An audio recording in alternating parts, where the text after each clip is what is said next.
हम श्री राम चैत नवमी 10 अप्रैल दिन रविवार 2022 को आप सभी लोगों के सहयोग से, मीडिया के बंधुओं के सहयोग से प्रयास करेंगे कि पूरा भारतवर्ष इसको देखे। आने वाले 2022 में 10 अप्रैल दिन रविवार श्री राम चैत नवमी के तिथि पे हम इसका भूमि पूजन करेंगे। उत्तर प्रदेश में 2022 का विधानसभा चुनाव होना है। विधानसभा चुनाव को देखते हुए राजनीतिक दल तो अपनी तैयारियां एकदम तेज़ी से कर ही रहे हैं। आपको बता दें कि जो संत समाज है वो भी इस विधानसभा चुनाव में हस्तक्षेप कर रहा है।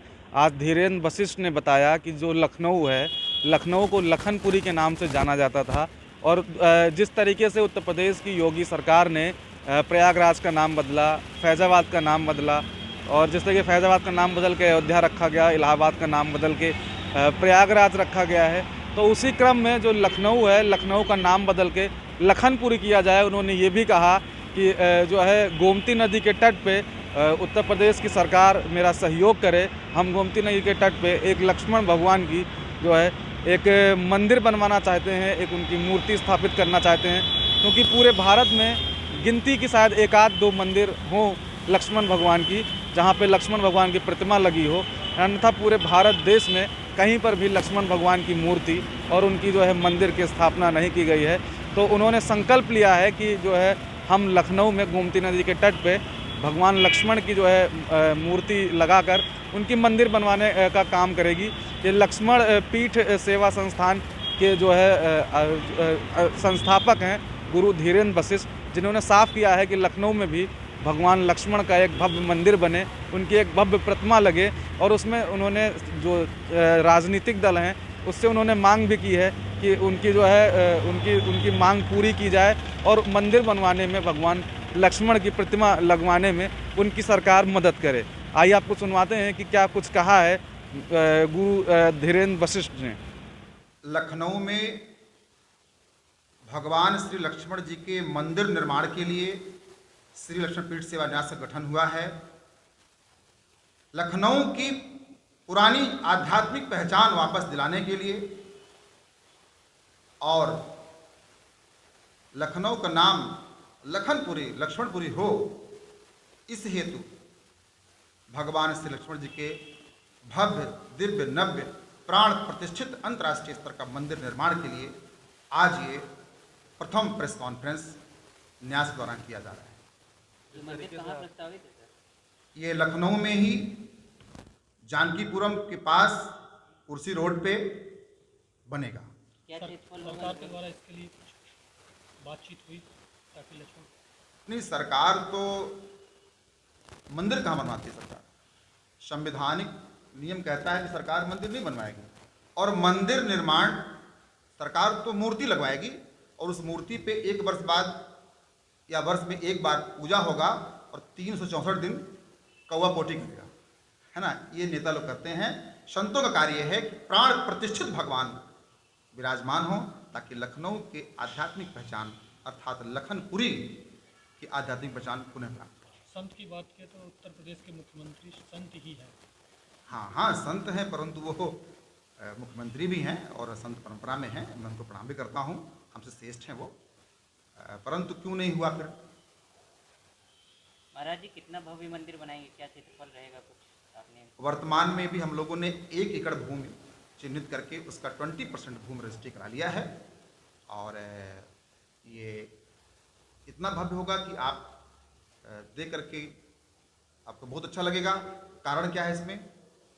लखनऊ के हमारे एक ताऊ जी हैं, श्रीमान प्रेम नारायण मल्होत्रा जी, उनका एक निज संकल्प था हनुमान जी महाराज का 81 फीट का कनक भूद्राकार आकार का भगवान का हनुमान जी का, तो राम द्वारे तुम रखवारे होत ना आज्ञा बिन पैसारे, लक्ष्मण जी के मंदिर के गेट पे समक्ष वो 81 फीट के नहीं 108 फीट के कनक भूद्राकार भगवान अर्थात हनुमान जी महाराज विराजमान होंगे। साथ में मंदिर के अंदर गर्भगृह में भगवान लखनलाल, माँ उर्मिला जी के संग विराजमान होंगे। यह वैष्णव पंचायतन विश्व मंदिर बनेगा।